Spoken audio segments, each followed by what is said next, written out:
అందరికీ నమస్కారం అండి. సాధారణంగా తీగజాతి మొక్క అంటే ఏ ఆధారం దొరికినా కానీ దాన్ని పట్టుకుని ఎగబాగుతుంది. కానీ కొన్ని రకాలైనటువంటి మొక్కలు, ముఖ్యంగా దోస, గుమ్మడి, సొర, వీటిని పందిరికి ఎగబాగించడం కంటే నేల మీదే పాకించడం ఆనవాయితీగా ఉంటుంది. కారణం బరువు ఎక్కువగా ఉంటుంది కాబట్టి. దీన్ని పటిష్టమైన సరైన పందిరి కనుక వేసి పాకడానికి సరైన ఆధారం కనుక ఇస్తే అది బరువుగా ఉండేటి గుమ్మడికాయ కానీ, సొరకాయ కానీ, లేదా మనం చూస్తున్నటువంటి పప్పు దోస కానీ, ఇవన్నిటిని కూడా మనం పందిరి మీద కాయించుకోవచ్చు. వేరే కూరగాయలతో పోలిస్తే ఈ దోశలో ప్రత్యేకత ఉంది. దీన్ని పప్పు దోశ అంటారు. ఇది ఇలా పచ్చిగా ఉన్నప్పుడు వాడుకోవచ్చు, పండు రంగు తిరిగిన తర్వాత కూడా వాడుకోవచ్చు. అయితే పండు రంగు తిరిగిన తర్వాత తయారైనట్లు అని చెప్పి చాలామంది అనుకుంటారు, కానీ అపోహ.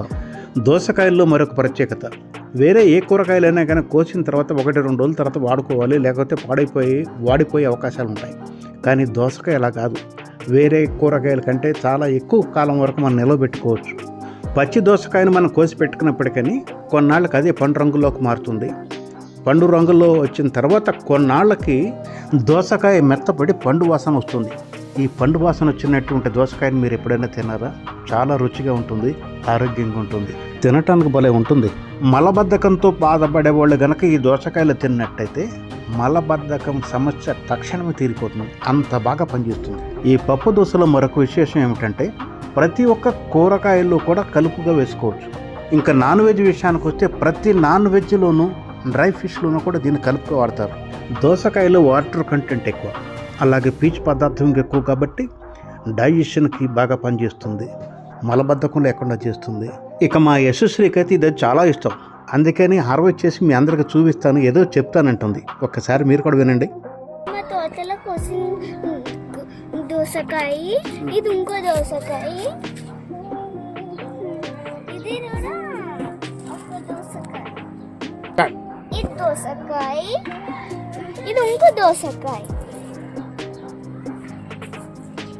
ఇది కూడా ఒక దోసకాయ. మా దోసకాయలు బాగున్నాయి, చాలా దోసకాయలు కాశాయి అని చెప్పడానికి ప్రయత్నిస్తోంది. ఇంకో దోసకాయ, ఇది రెండో దోసకాయ, ఇది రెడ్ లేడీస్ ఫింగర్, ఇది గ్రీన్ లేడీస్ ఫింగర్. మరొక్కసారి కరెక్ట్గా చెప్పాలి, సరేనా? ఇది ఒక దోసకాయ, ఇది ఒక ఫస్ట్ దోసకాయ, ఇది సెకండ్ దోసకాయ, ఇది రెడ్ లేసెస్ ఒకరా,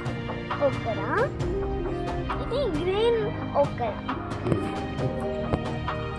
మా తోటలో కోసిన దోసకాయ నచ్చినందుకు లైక్ చేయండి, షేర్ చేయండి, కామెంట్స్లో పెట్టి